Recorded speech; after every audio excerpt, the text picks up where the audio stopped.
అభినందన సందేశం. కొండా సురేఖ గారిని మాట్లాడవలసిందిగా సవినీయంగా కోరుతున్నాం. సభకు నమస్కారం. ఈరోజు మహిళా శక్తి కార్యక్రమాన్ని ఏర్పాటు చేసి ఈ కార్యక్రమాన్ని ముఖ్య అతిథిగా విచ్చేసినటువంటి మన ముఖ్యమంత్రి సోదరులు పెద్దలు రేవంత్ రెడ్డి గారికి, వేదిక మీద ఉన్నటువంటి స్పీకర్ గారికి, నా తోటి మంత్రులకు, ఎమ్మెల్యేలకు, ఎమ్మెల్సీలకు, ఇతర ప్రజాప్రతినిధులకు మరియు అధికారులకు, రాష్ట్ర నలుమూలల నుంచి విచ్చేసినటువంటి నా అక్క చెల్లెళ్లకు, పత్రికా సోదరులందరికీ కూడా నా యొక్క హృదయపూర్వక నమస్కారం. ఒకప్పుడు మహిళ అంటే వంటింటి కుందేలు. మరి ఏదైనా చెయ్యాలి అంటే భర్త అనుమతితోటో అత్తామామల అనుమతితోటో చేయాల్సిన పరిస్థితి ఉండే. ఆ రోజు వండి పెట్టడం, ఇంట్లో వరకే చూసుకోవడం తప్పితే గడప దాటి బయటికి వచ్చినటువంటి సందర్భాలు లేవు. కానీ రాను రాను మారుతున్న సమాజంతో పాటు మరి మహిళల అవసరం కూడా కుటుంబంలో పెరిగింది. ఒక్క భర్త సంపాదిస్తే సరిపోదు, భర్తతో పాటుగా మహిళ కూడా సంపాదిస్తేనే కుటుంబం గడిచేటువంటి పరిస్థితికి వచ్చాము మనము.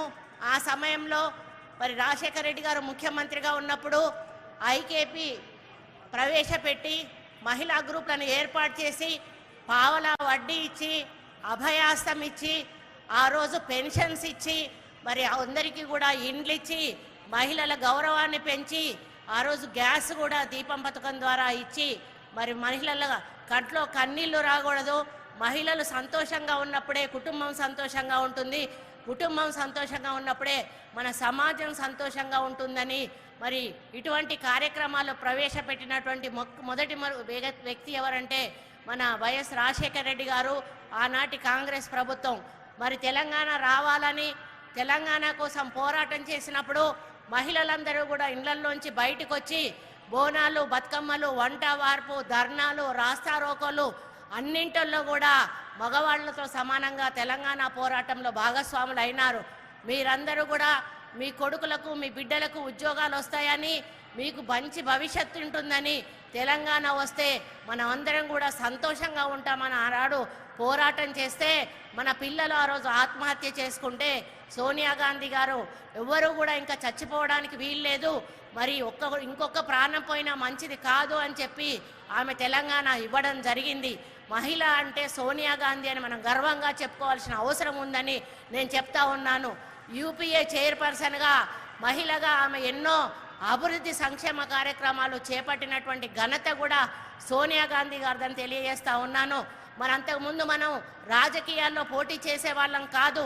ఎప్పుడైతే రాజీవ్ గాంధీ గారు 33% రిజర్వేషన్ లోకల్ బాడీల్లో ప్రవేశపెట్టారో అప్పటి నుంచి మహిళలు సర్పంచ్లుగా, ఎంపీటీసీలుగా, జెడ్పీటీసీలుగా, ఎంపీపీలుగా, జెడ్పీ చైర్మన్లుగా, ఎమ్మెల్యేలుగా, ఎమ్మెల్సీలుగా ఈరోజు కొనసాగుతున్నారు. అంటే ఆ రోజు రాజీవ్ గాంధీ గారు కాంగ్రెస్ ప్రభుత్వ హయాంలో ప్రవేశపెట్టిన 33% రిజర్వేషన్ దానికి ఉదాహరణ అని చెప్తా ఉన్నాను.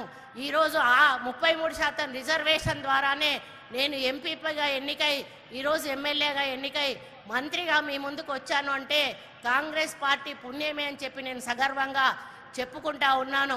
కాబట్టి ఏ తెలంగాణ అయితే మనం తెచ్చుకున్నామో, ఎంతో ఆశపడ్డాము, మన పిల్లల భవిష్యత్తులు బాగుపడతాయి, మనకి ఇండ్లు వస్తాయి, మన వ్యవసాయం పండుగ అవుతుంది, మరి మనకు అన్ని సౌకర్యాలు కలుగుతాయని. కానీ మన తెచ్చుకున్న తెలంగాణ రాబందుల చేతుల పాలైంది. ఈ మన భవిష్యత్ అంతా కూడా రాళ్ల పాలైంది.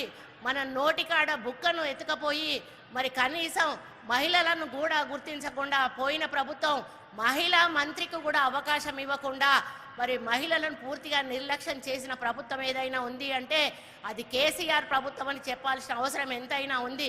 మరి ఈరోజు కేసీఆర్ బిడ్డ మాట్లాడుతుంది మహిళల గురించి. అమ్మ తల్లి, నువ్వు మరి కేసీఆర్ బిడ్డగా ఉన్నప్పుడు, నేను అందులో ఎమ్మెల్యేగా ఉన్నప్పుడు, మరి నాకు మంత్రి అయినప్పుడు నీకు మహిళలు గుర్తుకు రాలేదా అని చెప్పి నేను అడుగుతా ఉన్నాను. ఈరోజు సమావేశాలు పెడతా ఉన్నారు, బీసీలు అంటా ఉన్నారు, జ్యోతిరావు పూలే అంటా ఉన్నారు, మరి ఇంకోటి అంటా ఉన్నారు. ఇవన్నీ కూడా 10 సంవత్సరాలు మీరు అధికారంలో ఉండి ఎలుగబెట్టింది ఏంటిది అని చెప్పి నేను అడుగుతా ఉన్నాను. ఈరోజు 100 రోజులు కూడా కాలేదు కాంగ్రెస్ పార్టీ అధికారంలో వచ్చి 6 గ్యారంటీలను అమలు చేసే దిశగా ప్రజాపాలన మీ ముందుకు తీసుకొచ్చి ఇప్పటికే 4-5 గ్యారంటీలను అమలు చేసి ఈరోజు ప్రజల్లో మెప్పు పొంది ఇంతమంది 1,00,000 మంది మహిళలను ఇక్కడ ఒక్క దగ్గరికి చేర్చింది అంటే ఈరోజు కాంగ్రెస్ పార్టీ ప్రవేశపెట్టిన 6 గ్యారంటీలోని నేను గర్వంగా చెప్తా ఉన్నాను.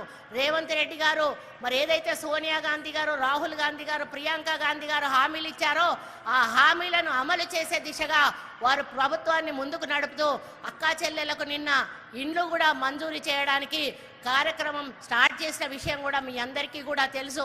మరి ఇంకా మిగతా విషయాలన్నీ కూడా ముఖ్యమంత్రి గారు మాట్లాడతారు. మహిళగా నేను మీ అందరినీ కూడా ఒకటే విజ్ఞప్తి చేస్తా ఉన్నాను. మన ప్రభుత్వం కాంగ్రెస్ ప్రభుత్వం ఇక్కడ కేంద్రంలో ఉంటేనే మన మహిళలకు అన్ని విధాలుగా మంచి జరుగుతుంది. ఇప్పటికే తెలంగాణలో మహిళలు తలెత్తుకు తిరిగే విధంగా 100 రోజుల్లోనే కార్యక్రమాలు అమలు చేసి చూపించిన ఘనత మన రేవంత్ రెడ్డి గారిది. కాబట్టి ఇక ముందు కూడా మనం తలెత్తుకు తిరగాలంటే ఎల్లవేళ కాంగ్రెస్ పార్టీకి అండగా ఉండాల్సిన బాధ్యత మన మహిళలందరిది అని తెలియజేస్తా ఉన్నాను. గతంలో మన మొగుళ్ళని అడిగి అంటే మన భర్తలను అడిగి మనం ఓటెవరికి వేయాలి అని చెప్పి ఆలోచించి వేసేవాళ్ళం. కానీ ఈరోజు అటువంటి పరిస్థితి లేదు. మీకు మీరుగా ఆలోచించి ఓటు వేసుకునేటువంటి ఆలోచన, ధైర్యం, స్థైర్యం మీలో ఉన్నది. కాబట్టి ఏ ప్రభుత్వం అధికారంలో ఉంటే బాగుంటుందో ఇప్పటికే మీకు అర్థమైంది. అటువంటి ప్రభుత్వానికి మీరు అండగా దండగా ఉండి ఆశీర్వదించి ముందుకు నడపాలని మిమ్మల్ని కూడా విజ్ఞప్తి చేస్తూ మీ అందరికీ కూడా పేరు పేరున ధన్యవాదాలు అర్పించుకుంటూ సెలవు తీసుకుంటాను. జై కాంగ్రెస్.